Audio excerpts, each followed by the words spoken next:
안녕하세요. 일렉입니다. 반갑습니다. 우리가 이번 주에 두 번째 방을 설명하면서 이제 박스 정리 방법과 그 다음에 최소 높이 이 속성에 대해서 알아보도록 할게요. 두 번째 방은 이 각 로우가 있는데 각 블럭들이 있는데 그 블럭 안에서 컨텐트가 있는 부분과 컨텐트가 없는 부분을 좀 나누려고 해요. 그럴 때 이 컨텐트를 감싸고 있는 이 블럭은 어떤 형태를 가져야 되냐면은, 자 보세요. 컨텐트를 감싸고 있는 이 녀석을 보세요.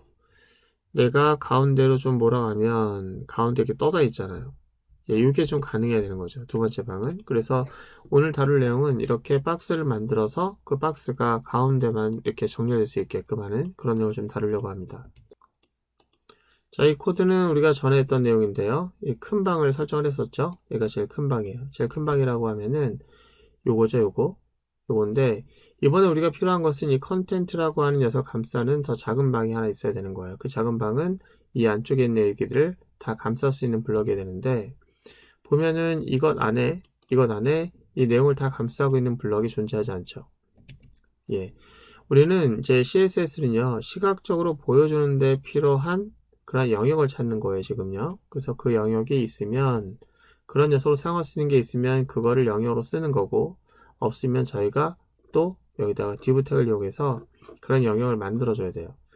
일단 여기 보니까 특별하게 헤더 안에서 컨텐트를 감싸는, 얘도 컨텐트고 얘도 컨텐트인데 이 전체를 하나로 어울릴 수 있는 구조가 없잖아요. 그러니까 이도저도 아닌 div 태그를 이용해서 스타일을 주기 위한 영역을 또 만들긴 해야 될 것 같아요. 자, 이렇게 준비를 했습니다. 그리고 얘네들은 한 번 더 들어가야 되겠죠. 자, 그러면은 요 녀석을 우리가 또 타겟팅을 해야 되는데, 제일 큰 방에다가 우리는 아이디를 부여했고, 이거는 그 안에 들어간 작은 방이기 때문에 큰 방 안에 들어가는 어떻게 보면은 그 아이템이라고 볼 수 있는데, 그래서 우리는 아이디 부여하지 않고요, 일단 클래스라고 할게요. 그래서 이 녀석 이름을 내가 뭐라고 할 거냐면은, 우리가 컨텐트를 감싸고 있는 블럭이니까요, 컨텐트 박스라고 할게요. 자, 이렇게 컨텐트 박스라고 할게요. 자, 그렇다면 우리가 여기다가 스타일 좀 줄 건데, 스타일을 어떻게 줄 거냐면은 오른쪽 오셔서 헤더라고 하는 게 있어요. 이 박스는 헤더 안에 있는 거니까 얘와 쉽게 찾을 수 있도록 어떻게 한다? 이 안쪽에다 둘 때는 들여쓰기 하는 거예요. 그래서 이 녀석만 특별하게 대우를 하기 위해서 이 녀석을 쓸 때는 점 찍고 얘를 쓰겠죠. 근데 이렇게 하다 보면은 이 문서 어딘가에 또 컨텐트 박스라고 하는 이름의 클래스를 쓰는 경우가 있는데, 그 녀석이 헤더 안쪽에 있는 것으로만 한정하고 싶다라고 하면은 당연히 이 이름을 같이 써주는 거예요. 같이 써주면 이렇게 하면 어떻게 돼요? 그렇죠. 그 안쪽에 있는 컨텐트 박스로만 인식이 되겠죠. 자, 그럼 이제 뭐 할 거냐면은 여기다가 일단은 이 박스가 어느 정도 크기가 되는지 알아보기 위해서 배경색을 좀 깔아보는 게 좋아요. 그래서 배경색을 간단히 칠해 볼게요. 자, 여기다가는 자, 레드라고 하는 걸 한번 해볼까요? 자, 레드. 자, 이렇게 하고 한번 실행을 해볼게요. 자, 이렇게 됐네요. 저희가 지금 빨간색을 줬는데요, 여기 헤더 어디에도 빨간색이 안 보여요. 왜 그러냐면 지난번에 말했던 것처럼 얘는 컨텐트가 없으면 영역이 없다, 이렇게 되죠. 그러니까 우리는 컨텐트를 안 줄 거면 높이를 지정해야 돼요. 그럼 높이를 어떻게 할 것이냐, 헤더가 70인데 얘가 아무것도 안 나오는 상태에서 그럼 얘도 70을 줘야 되잖아요. 그죠? 그럼 하이트를 한번 줄게요. 70. 자, 이렇게 줬어요. 어때요? 그러면은 잘 나올까요? 예, 빨간색으로 꽉 채워졌죠. 노란색 여분이 없습니다. 자, 잘한 걸까요? 잘한 게 아니죠. 이게 뭐가 문제냐면은, 자, 요 녀석의 높이를 70으로 줬는데 나중에 좀 바꿀 일이 생겨서 이걸 75라고 했다고 합시다. 그럼 얘도 바꿔야 되잖아요. 그죠? 불편하죠. 그래서 이걸 어떻게 하는 게 좋으냐면은, 요 녀석이 이제 부모가 얘잖아요. 이 부모가 얘인데 그 녀석의 70이라고 하는 것이 바뀌었을 경우에 얘도 따라갔으면 좋겠다 라고 하면은 이렇게 쓰는 거예요. 이내리 부모의 높이를 상속받겠다라는 거예요. 그러니까 얘가 70이니까 70 가겠다 이거죠. 이렇게 하면은 내가 특별하게 손댈 거 없어요. 만약 75로 늘렸다고 해도, 또 70 늘렸다고 해도 같이 늘어나는 거죠. 여백이 없잖아요, 노란색이. 자, 이렇게 우리가 유지보수 쉽게 하려면은 부모 영역은 따라하는 게 바람직한데, 부모 영역을 지정하는 방법이 두 가지가 있어요. 하나는 이내리시 있고요, 또 하나는 100%라는 게 있습니다. 와, 100%에 똑같아요. 그럼 우리는 두 가지가 있으면 생각을 해야 돼요. 이네릿과 이 100%의 차이는 어떻게 되는지, 그리고 둘 중에 어떤 걸 기본으로 쓰는 게 좋은지 생각을 좀 해야 된다는 얘기죠. 일단 100%는 지금 이네릿과 분명히 차이가 있는데, 이네릿이라고 하는 것은 물려받는 거고 100%는 부모의 영역 100% 차지하는 거잖아요.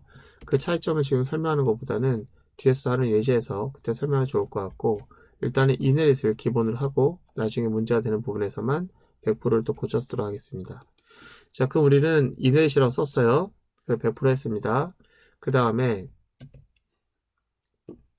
여기 보시면 아시겠지만 이 컨텐트 영역은 이렇게 돼 있거든요. 그 디자이너가 준 문서 파일을 보면서 자를 재봤더니 이게 960인 거예요. 이 960은 줄어들지도 않고 커지도 않고 딱 고정이에요. 그러니까 이 너비를 한번 줘볼게요.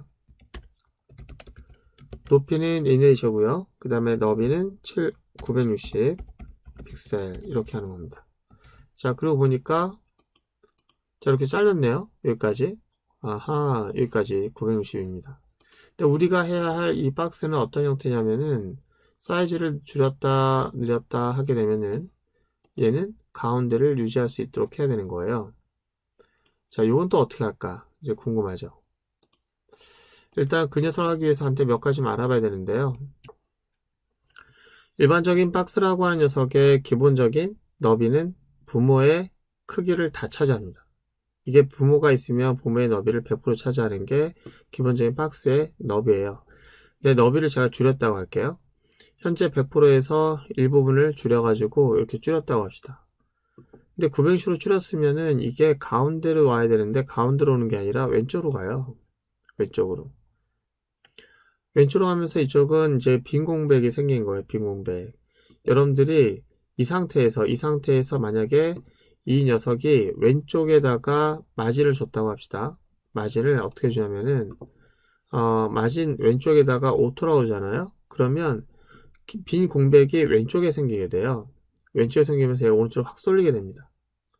이제 마진 레프트에다가 우리가 특정한 어떤 값을 주는 것이 아니라 오토라고 주게 되면은 이쪽에 미는 힘이 생기는 거예요. 이쪽에 미는 힘이 생겨서 박스가 갑자기 오른쪽으로 쏠려요. 이거 우리는 박스를 오른쪽으로 정렬하는 방법이라고 얘기하는데 이걸 만약에 오른쪽에다가도 마진을 주게 되면 마진 라이트를 주게 되면 어떻게 될까요? 그러면 왼쪽과 오른쪽이 서로 미는 힘이 팽팽해지면서 얘가 가운데로 부양하게 됩니다. 재밌죠? 그래서 우리가 박스라고 한 녀석을 가운데 정렬하는 방법이 있다면은 그거는 뭐예요? 레프트와 라이트 부분에 마진을 오토로 주면 되는 거예요. 한번 해볼까요?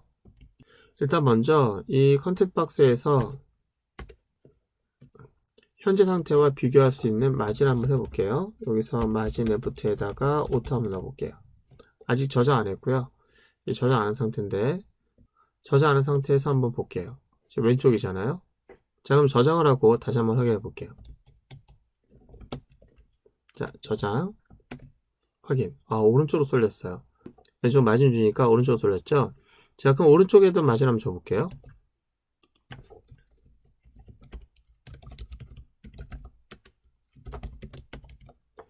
자, 이렇게 하고 보니까 가운데로 이렇게 정리가 됐네요. 그죠? 와. 원래 마진이라는 녀석은 이 외벽으로부터 왼쪽에 있는 다른 엘리먼트를 미는 역할을 하는데, 그 미는 역할이 왼쪽과 오른쪽에 빈 공백이 있을 경우에 오토로 하니까 얘가 자기 자신을 가운데로 떠다니게 하는 그러한 특징을 갖게 되네요. 그죠? 이걸 우리가 뭐라고 하냐면 블럭을 가운데 정렬시키는 방법이라고 얘기해요. 자, 그렇다면은 이제 가운데 정렬하는 컨텐트 그 영역이 마련이 됐는데, 지금 헤더 영역에만 그것이 필요한 것이 아니라 비주얼이나 이쪽이나 이 푸터 쪽에도 컨텐트 영역이 따로 필요하거든요. 지금 보는 것처럼 우리는 이쪽 영역, 이쪽 영역, 이쪽 영역이 다 필요한데, 그렇다면 이거를 이제 준비해야 되잖아요. 그죠? 자, 그래서 보시면은 헤더라고 하는 것 말고 헤더 밑에 있는 녀석처럼 비주얼도 필요하니까 여기도 컨텐트 박스를 준비하면 좋을 것 같고요.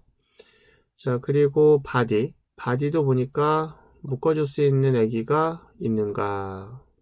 지금 어사이드 하고요. 이 바디 안에는 어사이드 하고, 지금 주석으로 되어 있는 부분 보면은 어사이드 하고 메인이 두 개 나눠져 있는데, 이 두 개를 감싸가지고 플로팅 할 수 있는 영역이 없어요. 그러니까 얘도 딥으로 예, 감싸서 추가해야 되겠죠.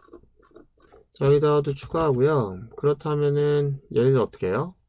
예, 살짝 들여쓰게 해서 뒤로 밀게 하고 됐습니다. 이제 푸터라고 하는 녀석이 있는데 푸터로 한번 갈게요. 푸터에서도 마찬가지예요.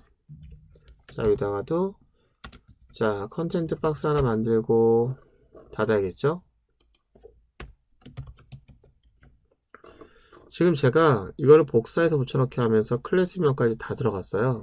자, 그러면은 일단 4개 박스가 다 똑같이 있어야 될 것 같은데 해보면 얘만 빨간색으로서 컨텐트 박스가 여기는 없잖아요. 왜 그러냐면 저희가 이걸 만들 때 어떻게 했어요? 헤더라고 하는 것을 한정해서 했잖아요. 근데 가만히 보니까 이 컨텐트 박스는 다 똑같은 거예요. 그러면은 이걸 살짝 지워줄게요. 살짝 지우면은 자, 어때요? 모든 컨텐트 박스라고 하는 클래스명을 갖고 있는 그런 타겟을 대상으로 이걸 똑같이 적용하게 되겠죠. 그러면은 자, 지금 보는 것처럼 이렇게 다 빨갛게 채워진 걸 볼 수 있어요. 일단 자기가 이제 가지고 있는 영역은 좋은데 이제 부모 영역이 잘 안 보이니까 제가 이거 색깔 할 때 빨간색 하지 마시고 샵을 붙여서 이렇게 FF000020 이렇게 하면은 약간의 반투명이 좀 들어가겠죠. 자, 이렇게 영역을 마련했습니다. 와, 그렇구나. 그래서 보면은 이렇게 되잖아요. 그쵸? 자, 그럼 이걸 잘 된 걸까요? 그렇지는 않습니다. 일단 이 부분이 문제인데요. 다른 것들은 이제 헤더라든지 비주얼, 그 다음에 푸터는 높이가 고정이에요. 고정. 더 늘어날 게 없습니다. 근데 이 메인은 지금 고정이 아니어야 돼요. 지금 보면 저희는 이거를 300이라고 했잖아요. 300이라고 하게 되면은 여기는 컨텐츠가 만약에 많아서 늘어지거나 그러면은 그게 배 밖으로 나가는 일이 발생해요. 300을 고정했으니까. 우리는 이것보다는 어떻게 하는 게 좋으냐면 가벼운 길을 구해야 되는 거예요. 컨텐츠가 더 커지면 밀려날 수 있도록 해야 되는 거예요. 보시면 아시겠지만 왼쪽에 메뉴가 늘어날 수도 있는 거고 이게 늘어날 수도 있는 거고 얘가 늘어날 수도 있는 거잖아요. 그러면은 거기에 맞게 같이 늘어날 수 있도록 해줘야 되는 거죠. 그건 다음 시간에 알아보도록 할게요. 또 하나는 우리가 여기 컨텐트 박스라고 하는 녀석을 도는데 얘가 헤더라고 하는 녀석에 국한된 게 아니잖아요. 이제는 이 모든 녀석이 갖고 있는 공통 모모잖아요. 그럼 공통 모모 되면은 헤더 밑에 둘 이유가 없어요. 이 녀석은 위로 갑니다. 위로 가서 하나의 공통 영역을 만들어내고 그 위에다가 클래스로 구현한 녀석들은 두는 거예요. 그래서 특화된 녀석은 밑에다 두고 공통된 녀석은 위에다 둬서 범용적일수록 위로 올라가고 특화된 녀석일수록 밑에다가 이제 관리하는 게 유지보수할 때 훨씬 더 편한 방법이 될 수 있습니다. 자, 오늘은 둘째 방을 만들었는데요. 두 번째 방을 만드는 게 중요한 게 아니고 두 번째 방을 만들면서 우리가 사용했던 그런 스타일링 기법과 속성들 그것들을 이해하는 게 좋을 것 같고요. 오늘 했던 내용은 일단은 이 가운데 정리하는 방법 중요하겠죠. 너비를 줄여야만 여백이 있는 거고 그 여백을 우리가 이걸 통해서 가운데 정리를 했습니다. 두 번째 우리는 높이를 줄 때 상속받는 방법도 있다는 거 기억하시고요. 다음 시간에는 세 번째 방 만들면서 이 부분에 대한 문제 또 다른 얘기를 좀 하도록 할게요. 오늘 고생 많으셨고요. 다음 시간에 뵙도록 하겠습니다.